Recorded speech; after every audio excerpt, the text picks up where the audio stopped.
Listen, in the past few days, we've been on a racial smorgasbord. We done talked about black women like 2, 3 days in a row. We done threw Latin women in the mix to some extent. But one thing that I told you in some of those videos is that white women is not exempt, especially if you are black.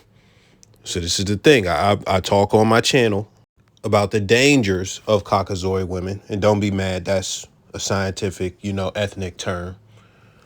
But yeah, when it comes down to it, this video right here, I didn't actually watch the video, but I found this page because his name is all over the bottom. I seen a clip on Instagram.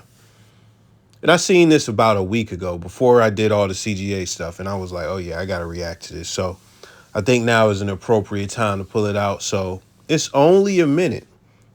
We're going to look at this and then we're going to talk about it. But for anybody who is just listening and not looking, it says I took a snow bunny on a date. This is a streamer. His name is that's D Man, DEEMAN.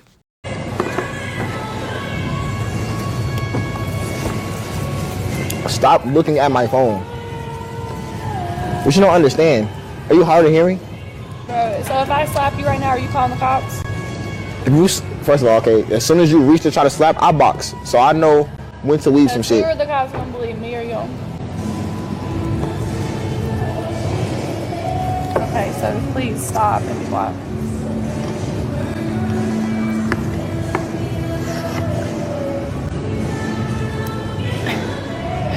That's the face I was making the whole time. Just being honest though, like, the only thing that's gonna help you is witnesses. I got my sister right here. Cause I'm putting on the best fucking sob story I could ever put on in my life. It's on stream, dickhead. Yeah, well. Dickhead. Now, isn't that some foul shit to say? That's some foul shit to say. We gonna unpack it in a minute. But before we do that, I want to show you, because the vibe was messed up around the end. That was like 37 minutes in or something like that. If you go to the actual video, you'll see the timestamp. It's not a lot of comments in there, but this chick exclusively dates black dudes based on some of the stuff that she said. So I don't know if she's from the hood. She doesn't seem like she's from the hood, but trust me, I know white chicks in the hood and white people in the hood who really don't seem like they're from the hood. I've seen it. I've seen a lot of it. I'm from the trenches. But we gonna watch this little part. I've only talked to one white guy, so I understand. You must like us then. Once you go black, you can never go back. Word. Give me some. Give me two. Give me two. I said two. I gave you 2 fingers. Two. Now, I want to be clear. That's the end of the video after the first part that we watched. You can see in his body language in the first clip that he was kind of uncomfortable and some things were going through his mind. More than likely that there would be no second date and we got to get out of here. So let's be clear. That's not his girl by any means. The second thing, as far as her in the second clip, you can see from the body language, she was kind of annoyed bare minimum, if not feeling dude. Now, he's doing this date for content. That's how come his sister is there recording the whole ordeal. But the thing about this, a lot of people who make content together do end up smashing and stuff like that. If you really watch a lot of streaming stuff, which I'm sure none of you do, you would know that there's some smashing going on to some degree, because it's similar to a workplace where if you got a lot of men and women working together, there's going to be some fucking. It's similar in that sense. So the bare minimum that is good in this is that he's seen it early, whether this is a real date or this is a content date. He could have kept rocking with her after this. This lets him know, and this lets everybody watching know who she is. Now, the unfortunate part is that, it's going viral on other platforms and stuff, but the unfortunate part is his content, you see it only got like 355 views. I think this shit made World Star, something like that. I'm not sure, but I just seen it pop up on Instagram randomly. Now, this is the thing. She knows the power that she wields. She knows that she is capable of destroying this man's life. That is something that she is well aware of. I want to let you in on a secret that is not really a secret. The white women that don't ever say this type of shit are 100% aware that they have this type of power. And with her, she just let her thoughts out in a joking manner. But at the same time, it's like you got to also look at something else. First off, she really thinks like that. That's something that's really in her head, and that's something that she feels like she could get off at some point. But the second thing is she was talking about assaulting him. She was talking about smacking him. This is a guy she doesn't really know. This is a first date. They don't know each other. They're not familiar. And if you know how DVs work, DV relationships, it's a slippery slope. It doesn't just start off with a karate kick to the jaw. No. It's just a little bit of verbal aggression. It's a little bit of threats. It's a little bit of warning. Then it might be a shake. It might be a push. Then it escalates into a smack. Smack turns into a punch. That's typically how it goes. It doesn't go from 0 to 100 in most cases. And even if it does, the relationship didn't just start that day. The relationship had been going for quite a while before the first karate kick. So with that being said, it leads me to believe that she is a man beater, and she almost exclusively dates black men because, who else would she be dating? Is she dating Hispanics? Is she dating like fucking Palestinians or some shit? No. She just said she only dated one white person. You could look at her and tell that she is a cock engulfer. Like, let's just keep it like just engulfing meats. And see, this is the issue. We sit here and we talk about black women as black women that. The one thing about black women that is great is that you don't have to worry about them weaponizing their whiteness. You don't have to worry about that. You don't have to worry about them calling you the hard ER. You don't have to worry about that. Because if you're any type of American black, like that should make you feel some type of way when the chick that you love, has the intention of hurting you with racism. That should disturb you at least a little bit when it comes to your partner, because I keep it a bean. Most of us have good hearts to some extent to where, we are not just lashing out just like, oh, you crack her ass. We not doing that when it comes to the women that we love or anything like that's not something that we do. That's not something that you hear about. But see, this type of shit is a real issue as far as women weaponizing their whiteness. And I could give a bunch of examples, but something that I just wasn't really up to doing a video on happened recently. And we'll just go over that just a little bit. A man who was a ex-con turned his life around, Mr. PhD of 5 million businesses or whatever. He's just got a great success story and he is elevated. He has a white wife. He's looks mixed himself. He has long dreads. He's a very prosperous brother, right? He pulls up to his house. A woman with a baby stroller and another kid comes up to him and says, yo, do you live here? He says, yeah. She said, I don't believe that. And then she starts running and saying, help, help. I'm going to play a little bit of it. Do you live here? Yeah. You do? Papa. I don't believe that. What? I don't believe that. Come on. Right, come on.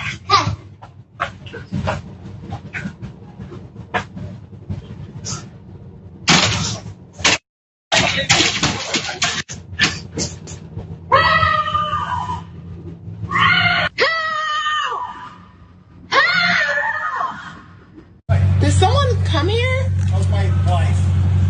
Somebody chased her up here. And she had the kids. Who chased her? She said somebody in the silver There was a guy in a gray truck, and he came around the corner, and I was in the street, and so I come up. We're not about to get into an extensive breakdown of that, but I'm going to just go over some highlights about that situation. So the first thing you seen in fucking 480p, not 4K, but 480p, she lied. It might have been 720 or 1080p, but she lied. she lied in front of her kids, which one of the kids is definitely conscious and aware enough to know that she lied because the kid knows that nobody was chasing him. She tried to get she tried to wake up the whole neighborhood, even brought her husband back, carried the lie. What if he was willing to act on that lie? You know, they cleared it up, and then they tried to act like everything was kosher after that. But the family decided to publish the footage, and thank goodness they did, because this is an evil bitch.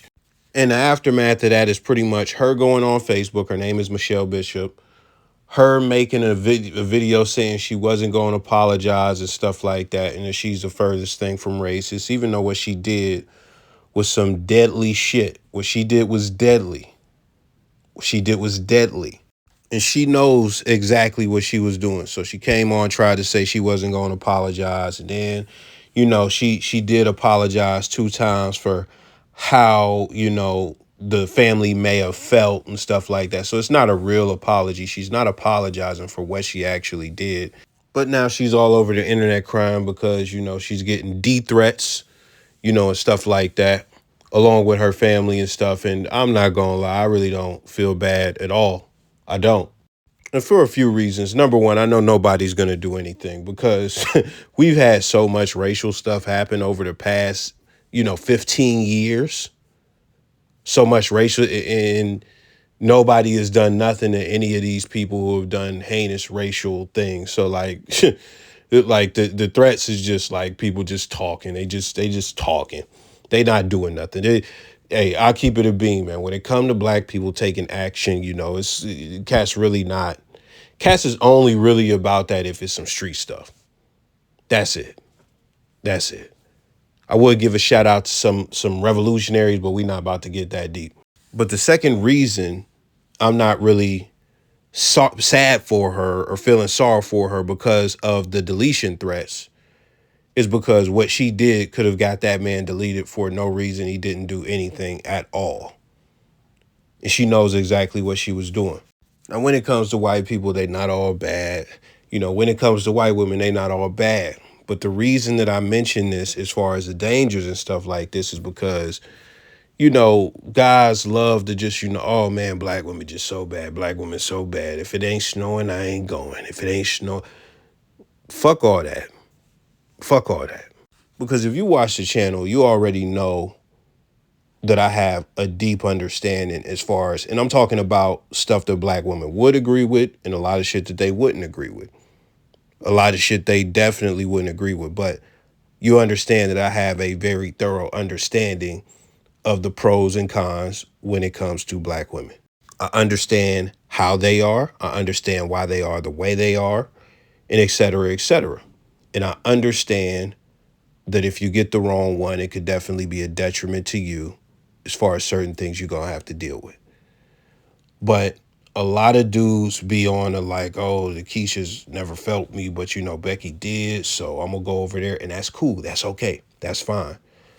But when it gets to the point where you're pedestalizing white women, you're pedestalizing them, and then at the same time cutting down black women at the same exact time, that shit is like, oh, okay, so you think what you got over there are just like the white women, they have no significant flaws when it comes to dealing with black men. That's insane. That's insane. The 2 women that we have looked at today are absolutely evil. And the reason that they are evil is because they are weaponizing their white femininity. They are weaponizing their skin and their femininity. You want to know something funny? And I'm going to end on this note. I did a video about, the whole, and this was yesterday. This is actually today. Fuck that, because this is going out today. Did a video on protecting black women and how they just think that we supposed to protect them. And they say, one of the chicks came in the comment. She came in the comments and said, yo, when it come to other races, it's not even a question of if they protect their women or they got, first off, other races are not as disruptive as black women. And even then, this is the other thing. When it comes to Karens and stuff like that, they come from a different culture, right? They come from a different culture. And what is that culture? That culture is two things. Number one, we don't hit people just because they said something we don't like or we were verbally disrespected. In the black community with black people, the majority, if you say something they don't like, if you tell somebody suck my dick, we got to fight now. Fighting words are a real thing, even amongst 50-year-olds when it comes to black people. So that's the first thing. When you look at white people, you got to go to trailer parks to see that shit. You got to go to where they serving meth at and fucking, dive bars and shit to see that type of action. When you get to middle class white people, they not doing that. They not fighting over shit that they say. So they have the Karens who will annoy the fuck out of you. But that's different than having a Keisha that's going to escalate a situation and get spicy and shit like that, and then expect you to throw hands, expect another dude to come in and throw hands. The white women don't expect Chad or fucking Stanley to come and throw hands because they upset or somebody disrespected them. They don't expect that. Now, this part is the biggest part when it comes to the second part of their culture as far as the difference. So the first one was when it comes to black women and just black people in general, they want to hit you over disrespect. White people don't really be on that as far as the majority. That's not something that they really be on in middle class societies in their neighborhoods, et cetera, et cetera. So that's the first thing. The second thing, we could just go as a people, as far as black people versus white people, but we're going to stick to women for this. If a white woman is under duress and a black woman is under duress, the first question is, who do you think the black woman is going to call? And then the second question is, who do you think the white woman is going to call? You could pause, take 3 seconds, give a few guesses. I don't care if you even put your guesses in the comments. But we going to come back. I'm going to give you 3 seconds. Pause the video. Figure that out. If your answer for who the black woman was going to call was her cousins, her daddy, her man, just some thug niggas, or just some niggas, period, you were right. And if your answer for the white woman was cops, which you got a hint, you got the cheat code, or you got the answer at the top of the video, you were right. You were right. Pat yourself on the back. If you got either one of those right, pat yourself on the back. When it comes to white women, they understand the power that they have societally. Like, they have so many documentaries and stuff like that about missing white women. And like, bro, the National Guard come out when a white woman is missing. If a nigga is missing, man, nobody give a fuck. Nobody give a fuck. That's not the documentary nobody want to see on A&E. But let me scale it back. Let me scale it back to culture very quickly. The culture that we have is black people is this no snitching, taking pride in not calling the cops bullshit. That's what it is. Like, black people just be so intertwined. And I'm talking about the majority. I'm talking about in the hood. If you're a middle class motherfucker, if you like me and I don't subscribe to none of this shit, then I'm not talking about you. But this is bro, this, even niggas that make it out of the hood, they still have this mentality to where it's like, bro, we don't fuck with no cops. We're not calling no cops. No. The only time niggas will call cops is if they house get broken into or they got like a situation like that. Now, you have to also understand, and this is me being real, the relationship with cops and black people. So I get it to a certain extent. But at the same time, that's who you should be expecting to protect you to some degree in certain situations. Now, the thing about white people, they don't have the same relationship that we have with cops at all. They absolutely love cops, and the things that they do, even if they don't love cops, even if some of them fucking hate cops, the relationship the cops have with white people is they not about to just blast most of them. Bruh, white people can get so crazy talking to cops, and they just know that they not gonna get clapped for it. Now, this is the thing. You might, oh, this is a dramatization, and you might want to get into all the percentages and things like that, bro. Go and look at that Tamir Rice footage, bro. Go and look at that Tamir. I've seen white people get killed by cops. I've seen it. But when you look at that Tamir Rice footage, that is a baby boy. That is a top, bro. He is not 10 years old, I don't think. And that white cop, that white male cop, pulled out his gun and smoked that kid so fast and so casually. Unfortunately, it's that's really horrendous when you really think about it. And that happened in Cleveland, and in Cleveland as well. A couple was on a high-speed chase, a black couple, kind of like elderly, like 50, 60. And they shot the car like 100 times.